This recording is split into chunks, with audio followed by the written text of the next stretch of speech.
Regresamos y tengo en mis manos un libro fantástico. No es primera vez que yo leo un libro de Álvaro García Linera y no puedo ser poco veraz. Yo tengo que decir la verdad. Realmente escribe con una claridad fantástica, con una visión de la realidad muy particular, pero además muy precisa. Un libro anterior que lo he utilizado para alguna tesis que he hecho en el doctorado, que habla de nuestra necesidad de una identidad colectiva, me pareció fascinante. Y ahora tengo en mis manos un libro denominado ¿Qué es una revolución? De la Revolución Rusa de 1917 a la revolución en nuestros tiempos. Caramba, la hoz y el martillo ahí en la tapa, fantástico. Y estoy en compañía de una diosa, Jimena Centellas, jefa de unidad de redes, que viene un poco a hablarme del tema que tú también lo has comentado. ¿Sí, el libro? Bienvenida, Jimena. Y bueno, aquí para conversar un poco del tema de la revolución, más este año que son 100 años de la Revolución Rusa, ¿no? De cambios trascendentales, Cierto. Hablando de la revolución de los trabajadores que fue realizada hace 100 años y que fue la primera experiencia victoriosa del trabajo. Qué maravilloso. Realmente me parece importante hacer una referencia a estas alturas del tiempo. Y cuéntame, ¿de qué habla? ¿Qué es una revolución para nuestro vicepresidente? Bueno, él en el transcurso del texto, te voy a decir cuando yo lo leí, fue muy apasionante la forma en que lo escribe. Es Te va a así, ¿no? gustar Su forma de mucho. escribir. Es prácticamente este texto uno de los que yo veo que lo escribe hasta románticamente porque habla de todo lo que es el espíritu revolucionario, pero combinado también con el tema de objetividad que debemos tener al momento de analizar un proceso así. Y él se refiere a diferentes tesis que harían a lo que es una revolución, por ejemplo, la excepcionalidad, cuando hay un momento culminante donde todo parece romperse, Sí. tal vez el proceso Como de el cambio nos puede 2003, ¿no? ilustrar, Para exacto, nosotros. donde parece un caos, pero es un caos organizado, donde pasan cosas excepcionales, pero al mismo tiempo... Y es el inicio de algo nuevo, ¿no? Claro, es un hecho tan trascendental, tan sin precedentes, que conmueve al conjunto porque es estructural a toda la sociedad, ¿no? Entonces, y además vamos a ver una serie de hechos que tal vez nunca más se van a repetir. Probablemente. Y entonces, él cuando habla de una de sus tesis, habla de la revolución como excepcionalidad, como esos momentos que nunca más va a ver, cuando los gobiernos, o a decir de los marxistas, de Lenin, cuando los de arriba ya no pueden estar arriba y gobernar y los de abajo ya no soportan estar abajo y asumen otra posición. Esa tensión. Qué momento tan importante. Exactamente, es a lo que llama nuestro vicepresidente Álvaro García Linera la excepcionalidad. Ahora, aquí hay un concepto en el capítulo 2 que me parece interesante y me gustaría que me lo expliques un poco. La revolución como momento plebeyo. ¿Se refiere justamente a esa masa de abajo que ya está Así cansada? es. Cuéntame. Él habla del momento plebeyo cuando ve una articulación que podemos decir del sujeto social, cuando la gente genera una serie de capacidades, ¿no? Una serie de relaciones entre sí, articulaciones que nunca se habían dado. Te puedo dar ejemplo de la guerra del agua en el caso boliviano, la guerra del gas, cuando tú ves que una serie de iniciativas, tanto individuales, grupales y colectivas, se articulan como si hubiera una mano mágica, pero en realidad el momento plebeyo se refiere a eso, a esa insurgencia articulada de los movimientos populares, y por eso es un momento plenamente plebeyo, porque van a ser los de abajo, los de la plebe, los que van a desplegar su fuerza, su sentido, su iniciativa, en un proceso de lucha por el poder que no necesariamente está planteada así, pero que emerge desde su resistencia, su insurgencia, su condición subordinada. Y se construyen estos movimientos sociales que son inéditos. Tú sabes que yo tenía un docente en Salamanca, en el doctorado, que se llamaba Salvador Martí. Él toda su vida había estudiado los movimientos sociales y nos hacía leer el libro de Macaulay, Tilly y Tarrow, que eran los movimientos sociales emergentes y todas las conductas.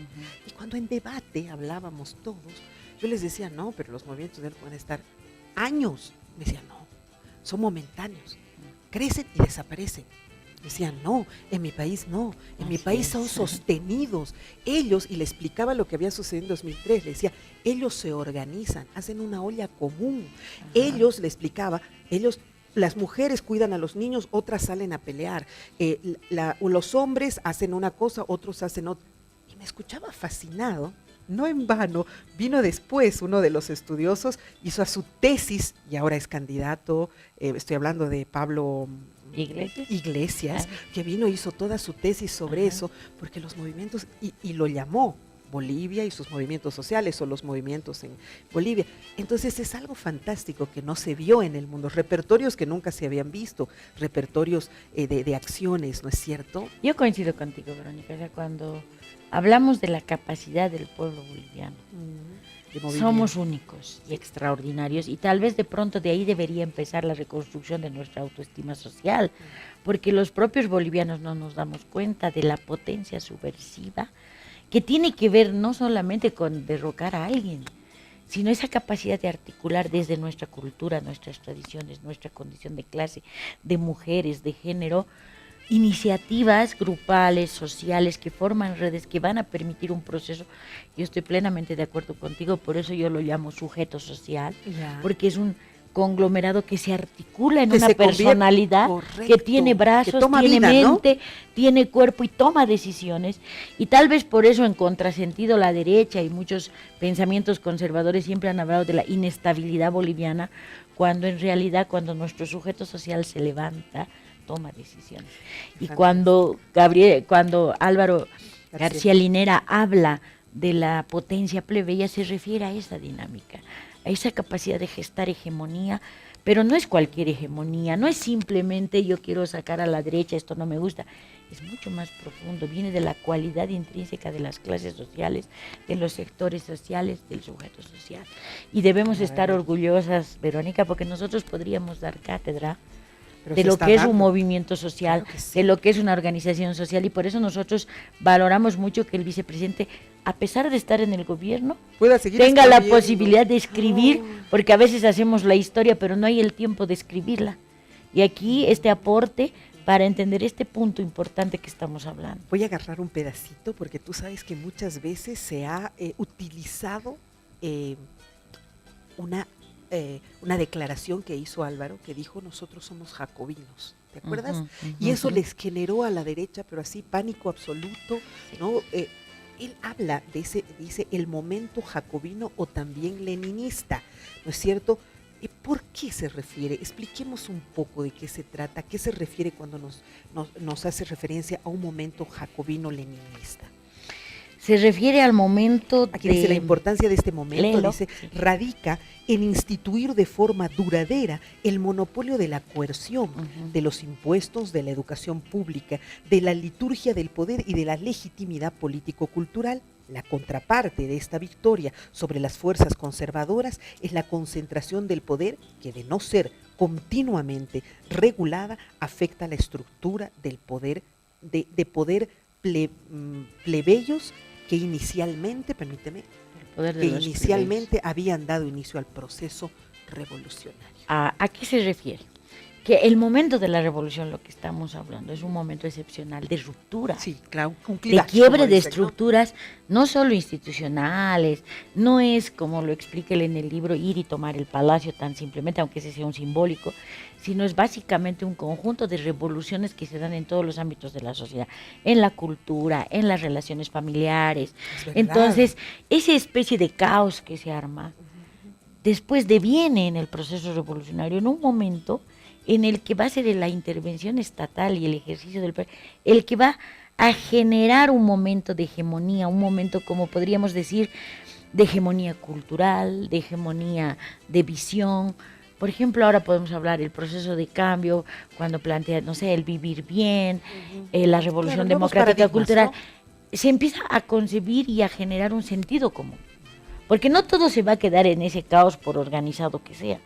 El cambio de la revolución va a generar una nueva visión, un nuevo sentido común, una nueva articulación en el ámbito cultural, en el ámbito político. Entonces, cuando él habla del sentido jacobino y leninista, se refiere, igual que en la Revolución Francesa, que hay un momento en que el Estado va a intervenir para organizar, para ordenar, para estabilizar, sería la palabra, el proceso insurgente. Y ahí va a venir el momento del sentido común, de un nuevo momento de hegemonía, que puede ser cultural, ese sentido común social, ¿no es cierto? Y que además va a dar otra vez estructura. ¿Cuál es el sentido del mando?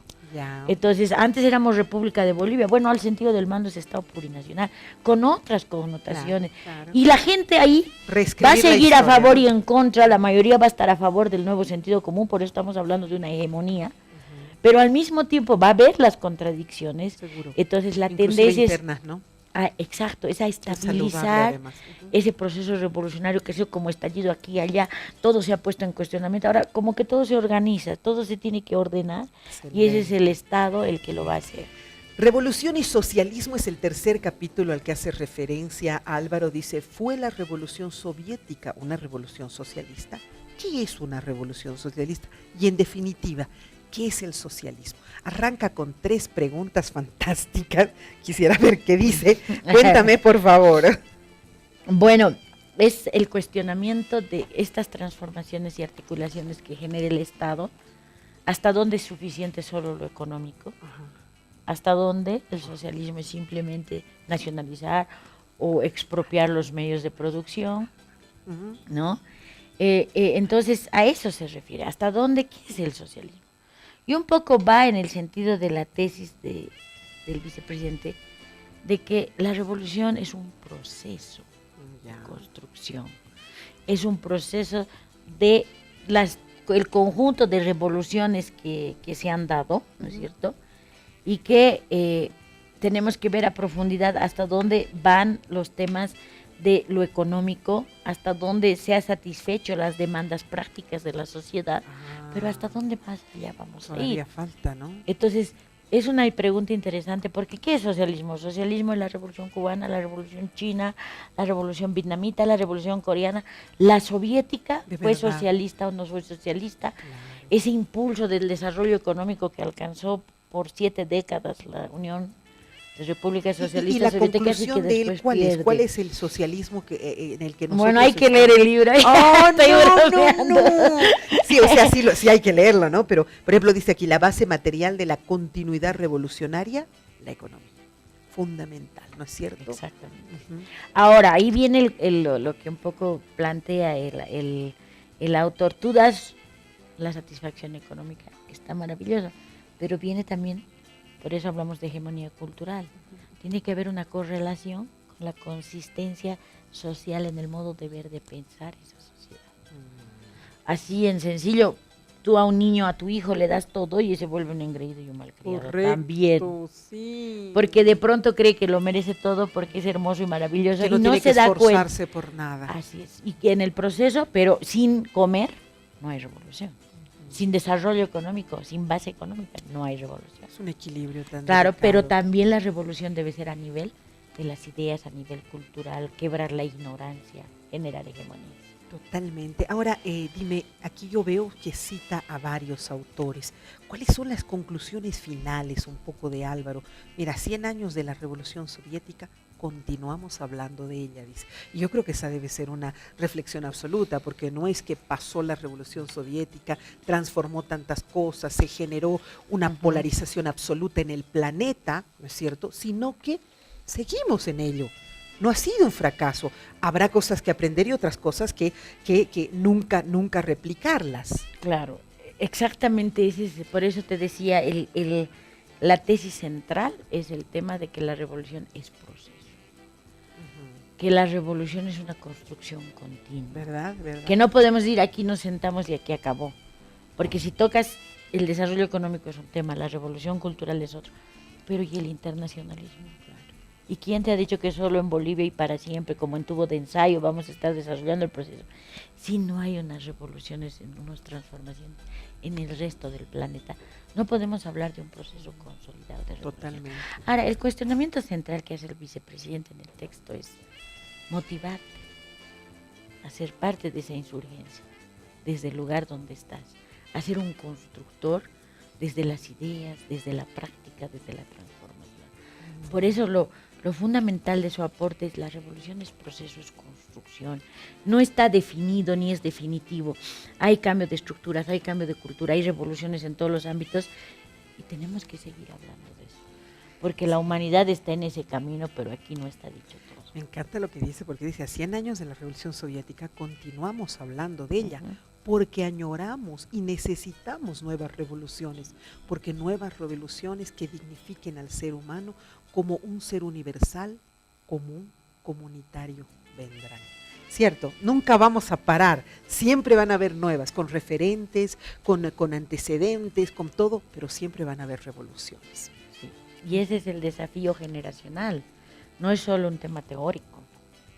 El desafío está lanzado para nuestras generaciones futuras, en Bolivia y en el mundo. O sea, tenemos que ir en esa reflexión de transformación, que implica además, Verónica lo dice entre líneas y en otros momentos, una autosuperación personal.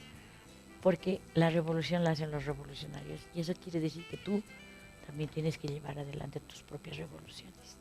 Es cierto, qué interesante, qué lindo. Sí, son desafíos, ¿no? Yo creo que Álvaro últimamente orienta su material mucho a la juventud, porque la juventud es ahora, somos un país eminentemente joven, la juventud es la que ahora tiene que tomar la posta, ¿no? Y salir adelante y desafiarnos a nosotros, los de la generación anterior, a nuevos desafíos, a nuevos crecimientos, a una nueva evolución como seres, como sociedad, en fin. Yo creo que ahí apunta Álvaro este que es como un desafío, reitero, a esas futuras generaciones, ¿no? Pero como te decía, es un desafío en lo romántico. Ujú. En la seducción, en decir, bueno, eres rebelde, eres joven, eres parte de la insurgencia plebeya, transforma.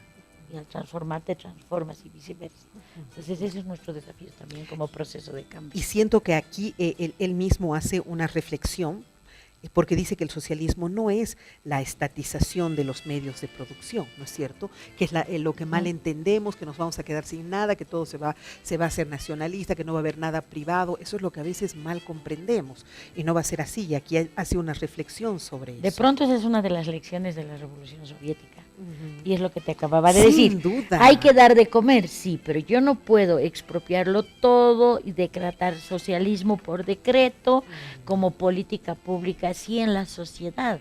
Ese sujeto social que hemos hablado, que se articula, no genera comunidad. Si ese sujeto social no quiebra el capitalismo en su vida cotidiana, en su forma de ganarse la vida, y se van generando y gestando las nuevas relaciones sociales. Entonces no es un tema de política pública, no es un tema solo de decisión gubernamental, que hay revoluciones que lo han hecho y también han tenido algunos aciertos y Y resultados. errores. Pero, exacto, pero también vienen las debilidades, ¿no? Como la cubana, ¿no es cierto? Que ha tenido también algunas debilidades y que poco a poco en el tiempo las ha ido restableciendo y que habrá que aprender de los errores y de los aciertos de esas revoluciones. Mira, en lo personal, con relación a la Revolución Cubana, yo tengo diferencia en lo personal, no hablando de lo que dice el vicepresidente. Ya. Yo creo que ellos son un pueblo heroico, Ujú. que ha tenido, y eso es lo que no se conoce, Verónica, y no se difunde, la capacidad de autocriticar su proceso, de Ya. rectificar. Ujú. Si hubo alguien que se opuso al culto a la personalidad, al mesianismo y al dogmatismo de decir todo está perfecto, fue Fidel. Con decirte que él dijo, a mi muerte no quiero nada a mi nombre. En vida no lo quise y en muerte peor. Ni una escuela, ni un letrero, ni un auto. Pero además ellos hacen un viraje, ¿no?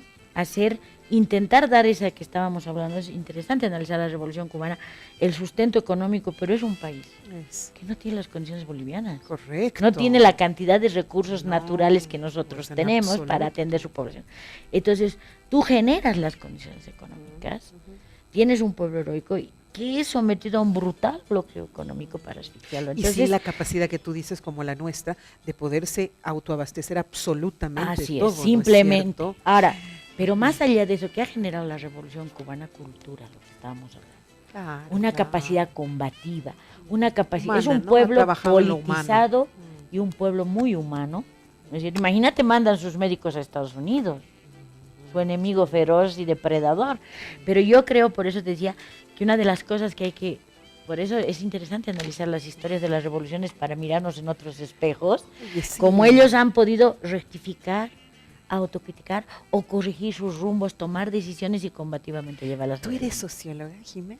No, yo estudio psicología. Psicología es mi colega. Pero también estudié economía, aunque no me titulé por Ya. cosas de la vida, justamente de la lucha Los política. sociólogos lo vemos de otra, psicólogos lo vemos de otra forma, ¿no? Más integral, desde mi punto de vista. Y además más emotivo. Desde el sentir y desde el pensar, pero es que eso es la revolución. Esa es la revolución.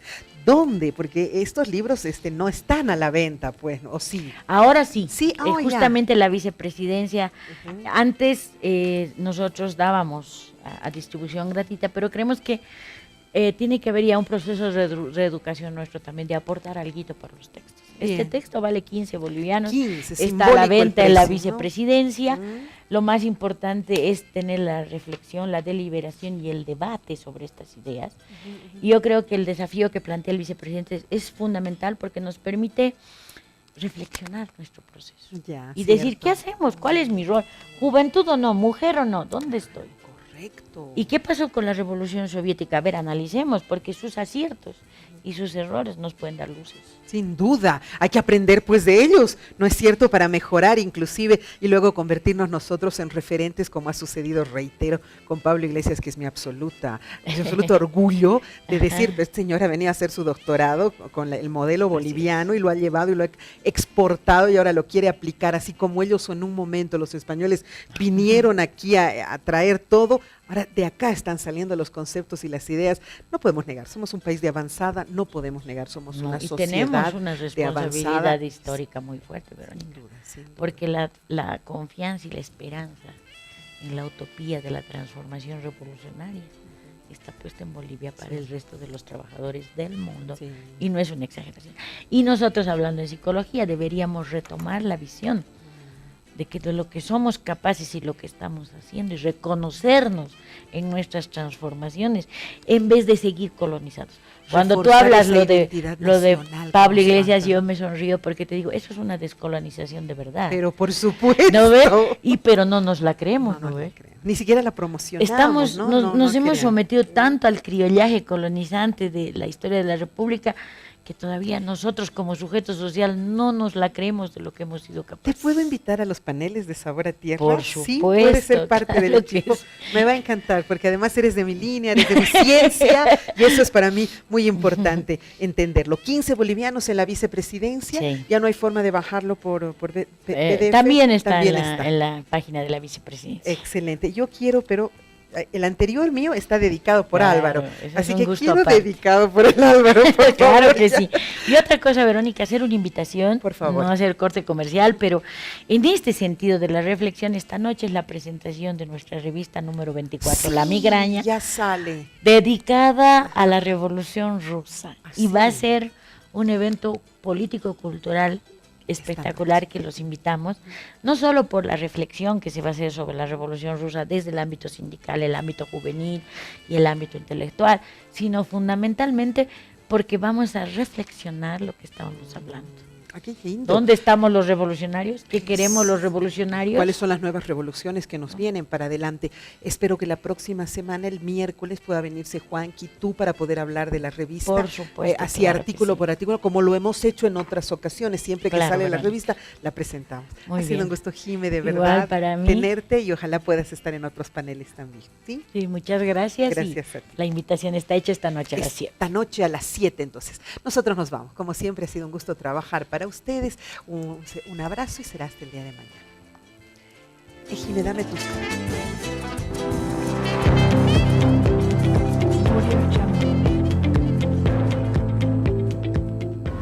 Quiero volar y descubrir el nuevo tango. Con tantos años de experiencia, me gustaría saber qué sorpresa nos traerá.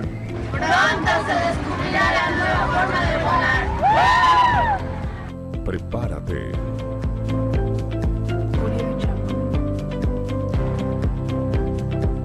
El nuevo TAM está por llegar.